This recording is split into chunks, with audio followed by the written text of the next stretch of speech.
ইমান গৰম এই শৰতৰ সময়তো আৰু ৰাতি কাৰেণ্টৰ মহিমাটো নোকোৱাই ভাল। শেৱালি ফুলাৰ বতৰ, শৰতৰ বতৰ আৰু কেইদিনমান পাছতেই গোসানী আহি পৃথিৱী পাবহি। এই গৰমতো অতীতৰ কিছুমান কথাই মনটো ৰসিক কৰি তুলিছে। শেৱালি ফুলাৰ বতৰত শৈশৱতাৰ বহু ধুনীয়া কথাই টুকৰ মাৰিছেহি মনৰ দুৱাৰত। কি যে ধুনীয়া দিন আছিল সেইবোৰ। ৰাতিপুৱাই সৰা শেৱালি বুটলি আনি ৰ'দত শুকুৱাৰ সেই দিনবোৰ। হঠাৎ ভাবিলোঁ আজি বহুদিনৰ পৰা যাম বুলি ভাবি থকা পাহাৰ এখনৰ চূড়ালৈকে যাওঁ।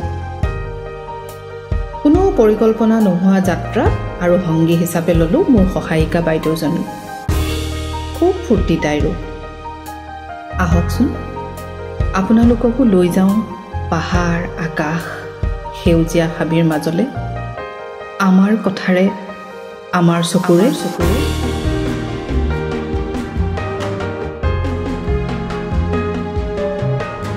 বাটত খাবলৈ বুলি থাৰ্মোফ্লাক্সত চাহ আৰু কিবা কিবি অকণমান লৈ ল'লোঁ।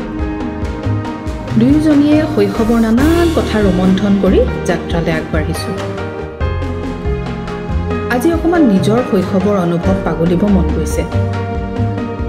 উৎকট গৰমত ভাবিছোঁ আমি যে দীপাৱলীৰ দিনকেইটাত ফটকা ফুটাওঁতে মা দেউতাহঁতে চিঞৰি থাকে, ঐ তহঁতি ফটকা ফুলজাৰি জ্বলাওঁতে সাৱধান হবি দেই, ঊণৰ কাপোৰ পিন্ধিছ। তাৰমানে বুজিছেই নহয়, সেইবোৰ আছিল আমাৰ শীতৰ দিন। আৰু এতিয়াৰ জলবায়ু এনে হৈ আহিছে যে কেইদিনমান পিছত বেলিটো একেবাৰে মূৰৰ ওপৰত তাণ্ডৱ কৰিব যেনহে পাইছোঁ। বাৰু যি কি নহওক, গ্ল'বেল ৱাৰ্মিং বা অন্য তত্ত্বগধুৰ কথাবোৰ অইন এদিন আলোচনা কৰিম। মুকলি আকাশৰ তলত মুক্তভাৱে বৈ থকা বতাহৰ সতে আজি অকণমান পুৰণি দিনবোৰলৈ উভতি যাওঁ। শৈশৱ খুব এটি মিঠা শব্দ নহয়নে বাৰু? জীৱনৰ এনে এটি কাল য'ত কোনো অহং নাই। শৈশৱৰ বন্ধুত্ব, খেল ধেমালি, স্কুলীয়া জীৱন, উফ কি যে ভাল লগা সময়। সেই যে স্কুললৈ যাওঁতে কিতাপ বহি ভৰাই নিয়া টিঙৰ বাকচটো আৰু বাকচটোত দেউতাই বাঁহে বনোৱা ৰছীৰে বান্ধি দিয়া টুকুৰা এটা, যাতে বাকচটো খোল খাই নপৰে। যেন আজিকালিৰ ডিজিলকাৰহে আছিল সেইটো। স্কুল ছুটিৰ পিছত চানা, বৰফ, বনবগৰী, তেতেলী টেঙা, পেকেটত পোৱা ৰঙানীলা মিঠা পানীবোৰ কিনি খোৱাৰ আকুলতাই বেলেগ আছিল। সেয়া সঁচাকে মন বৰ বেগী। বনবগৰীৰ কথা কৈছিলোঁহে, নগা পাহাৰত কাছকণী পোৱা কথাবোৰৰ দৰে হ'ল। এই পাহাৰৰ মাজতো বনবগৰী পালোঁ। বাইদেউ এজনীয়ে বেছি আছিলে। সঁচাকৈ মই খুব আচৰিত হ'লোঁ। এইয়া চাওক, আমাৰ যাত্ৰাত ভোকাটোৰ কুকুৰ এজনীও সংগ ল'লে। বেচেৰি বৰ ভোকত আছিল, এপাহ পলুৱাই খালে। তাইৰ পেট ভৰাৰ কাৰণে আমাৰো মন আত্মা তৃপ্ত হৈ পৰিল।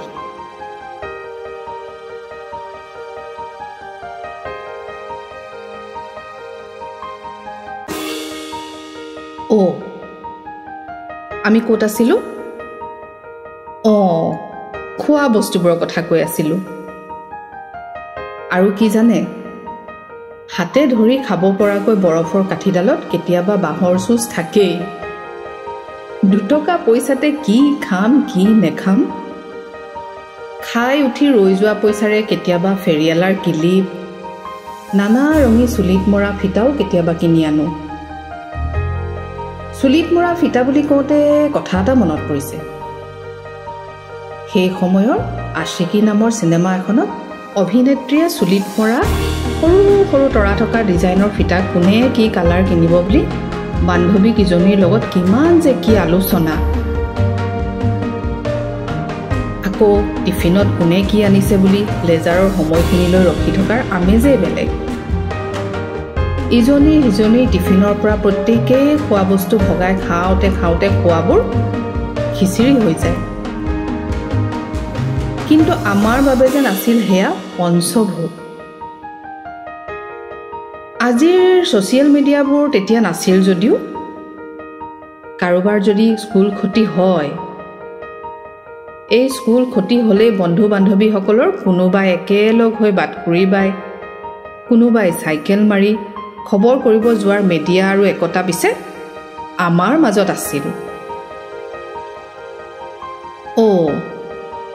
আৰু এটা কথা মনলৈ আহিছে, আজিকালি যে স্কুলবোৰত প্ৰজেক্ট বুলি কয়, আমাৰ সময়ত প্ৰজেক্ট বুলি একো শব্দ আমি জনা নাছিল।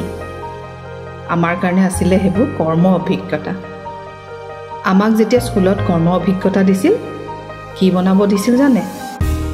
ডাষ্টাৰ, কাগজৰ ফুল, কাগজৰ ঠোঙা, আৰু সকলোতকৈ হাঁহি উঠে তেতিয়া যেতিয়া বাঁহৰ এচাৰি বনাই আনিব দিয়ে, কাৰণ সেই এচাৰিৰে পঢ়া নোৱাৰিলে নিজেই পিটন খাব লাগে। কেতিয়াবা আকৌ কাগজৰ ঠোঙা বনাই বনাই নীলা ৰঙৰ আঠা টেমাটোত আঠা শেষ হ'লে দোকানলৈ নগৈ আমাৰ প্লেন বি অনুসৰি ময়দাৰ আঠা প্ৰস্তুত কৰি লোৱাটো আমি অভ্যস্ত আছিলোঁ। গৰমৰ বন্ধত মামা আইতাহঁতৰ ঘৰলৈ ফুৰিব যোৱা, বন্ধু বান্ধৱী সকলোৰে ঘৰত এদিন এসাঁজ খোৱাটো আমাৰ যেন এটা প্ৰথা আছিল। সেই যে ঝুলন যাত্ৰাৰ সময়ত ৰাধা কৃষ্ণ মূৰটো জোকাৰি থকা ঋষিমুনি মূৰ্তিটো মনত আছেনে বাৰু কাৰোবাৰ?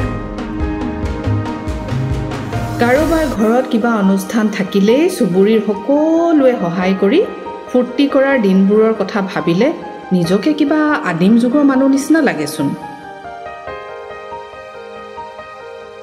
বিজুলীৰ সুবিধা নোহোৱাৰ সময়ত বেটেৰীত চুবুৰীৰ টেলিভিশ্যন থকা এঘৰত দেওবাৰে ৰাতিপুৱাই গা পা ধুই গোটেইবোৰে মিলি ৰামায়ণ চোৱাৰ সময়ত কেনেবাকে যদি বেটেৰী কমি টেলিভিশ্যনৰ স্ক্ৰীণখন সৰু হৈ পৰে, তেতিয়া বেটেৰী চাৰ্জ কৰি অনাৰ দায়িত্ব দি থোৱাজনৰ ওপৰত সকলোৰে মুখৰ পৰা যেন মৌহে বৰষে। মানে গালি খোৱাটো বাঞ্ছনীয়। পটাপট বেটেৰীত লগাই থোৱা ৰঙা কলা পজিটিভ নিগেটিভ ক্লিপকেইটাৰ পৰা আইৰণ গুচোৱা কামটো আমি সকলোৱে জনা হৈ গৈছিলোঁ। ভাল লগা কথাটো হ'ল যে সময়ক গুৰুত্ব দিয়াৰ লগতে আমিবোৰ ধাৰ্মিক ক্ষেত্ৰতো জাগ্ৰত আছিলোঁ। আৰু আমাৰ মাজত নাছিল কোনো জাতি ধৰ্ম বৰ্ণৰ প্ৰভেদ, আছিল কেৱল অযুত মৰম। পূজাৰ বতৰ আহিছে। পূজাৰ বতৰত আৰু কিছুমান কথাই উমকিয়াইছে।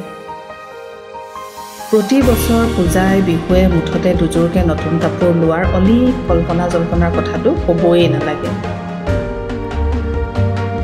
কি কাপোৰ ল'ম, ক'ত ক'ত পূজা চাম, কি খাম কি নাখাম, উফ ৰাম কিমান যে কি পৰিকল্পনা।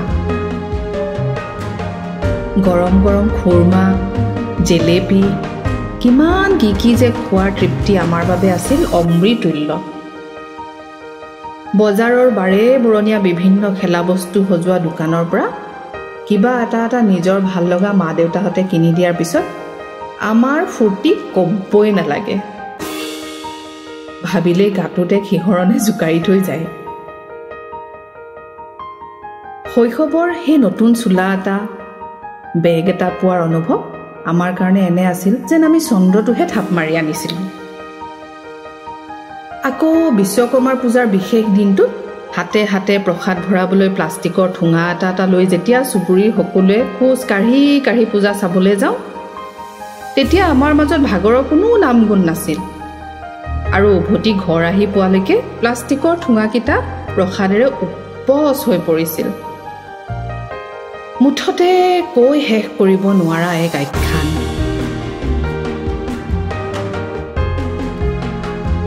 বাৰু যি কি নহওক, আৰু আমনি নকৰোঁ আপোনালোকক। এয়া যে আছিল ব্যাকুল শৈশৱৰ কৈ অন্ত নপৰা প্ৰবৰ সময়। এই সময় কুঁৱলীৰ লগত বিলীন হোৱাৰ সময়। এই সময় আকাশৰ সৈতে কথা পতাৰ সময়। সেউজীয়াৰ মাজেৰে সেউজ যাত্ৰা কৰি আমাৰ মন আত্মা ধন্য হৈ পৰিল। প্ৰকৃতিৰ ওচৰত শতকোটি প্ৰণাম। যাত্ৰাৰ অন্তত আগমনীৰ ওচৰত প্ৰাৰ্থনা কৰিলোঁ। আজিৰ সেউজ যাত্ৰাৰ দৰে সকলোৰে জীৱনবোৰো সদায় সেউজ হৈ পৰক। এক অনুভৱ।